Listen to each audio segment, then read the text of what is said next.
Well, Kevin, how you doing? obviously we weren't expecting you this early. I guess why are you trying to get all your media done just early on Wednesday? I just pulled up. I was gonna go get breakfast with the guys. They said you want to get it done early. I said, yeah, fuck yeah, let's do it. They said you're staying you're not at the host hotel. You're kind of staying like further out. So like I guess what was the decision to not stay at the host hotel and get your own place? I figured if I beat the fuck out of Buckley before the fight happens, you guys lose a fight and I get in trouble. So you want the truth? I give you the truth. Is that beef like still there? It's not beef. That motherfucker's chicken. What do you mean? Bro, he's chicken. Beef, chicken, two different meats. I thought you said cheating. I was like, what do you mean? Chicken.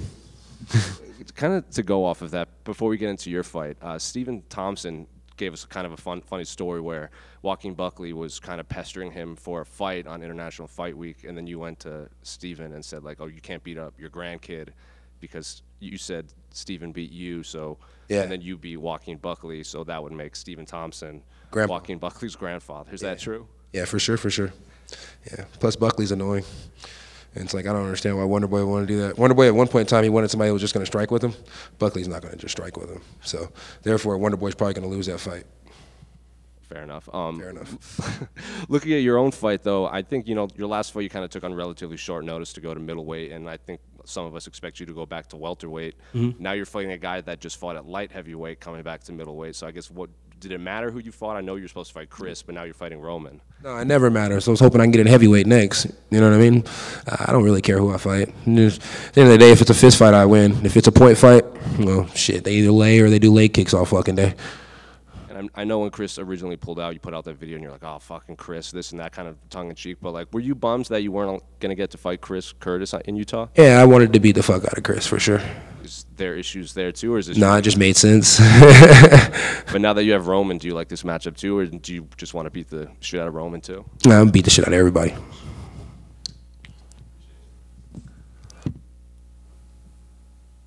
That's a wrap?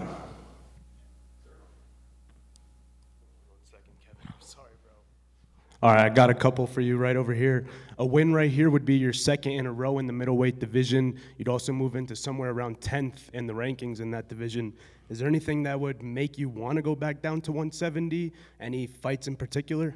Yeah, so I was talking to the corner one day, right? And I was high as shit, and I was like, look, if I ever get to like a real title shot, I was like, and Bilal's still the champ, I'm instantly going down to 170 because Duplessis is a way better champ than Bilal is, you know what I mean? But that's not going to happen. So therefore, whenever they want me to fight, I fight. And you made your pro debut back in 2015. By 2018, you had 15 pro fights. You had gotten signed to the UFC. Fast forward to now, you're about to make your 23rd walk to the UFC octagon. Years from now, when it's all said and done, what message do you want to be left behind on your behalf? What do you want them to remember about the Trailblazer? I'm an active motherfucker. You know what I mean? It's like, at the end of the day, it's like I did a little electrical work before. My grandma and grandpa owned a janitorial business, so I understood the 9 to 5 and clocking in hours and getting done with the job to get paid. Half these people running around talking about we don't get paid enough, we don't get paid enough, we don't get paid enough. You don't even fight enough. It's like, at the end of the day, you want to get paid for shit that you don't do. Fucking sounds like a bum to me. So just remember, I wasn't the bum like the rest of these guys. And last one for me, Kevin. You're tied for the most fights since October of 2021. Do you take pride in the numbers, the statistics? Who's with me? I was trying to figure that out myself. Yeah, there's nobody with me. I think they're counting Kevin at 85 and Kevin at 70. There's nobody with me, bro. Nobody's been able to find it online. You can't find it. You got the answer, boss? Nobody? All right. There's nobody tied. All right, so that would mean you are number one. Yeah. Do you take pride in those kinds of things, or is this simply just you living out, your dreams? No, like I said, I had real jobs before this, so I understand activity. I understand, going to work so I can pay my bills, and I got a lot of bills. Respect to Alex, you know what I mean? Alex has done this and got the belt and stayed active.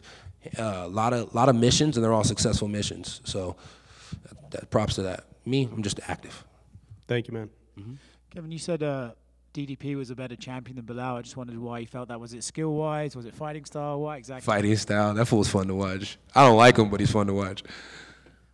I remember Dana said DDP fights like a white man dances. I'm curious, do you agree with that assessment? No, I've seen some white men that can really dance. So, but it's pretty accurate, especially if you're looking at Cowboy over there in the corner.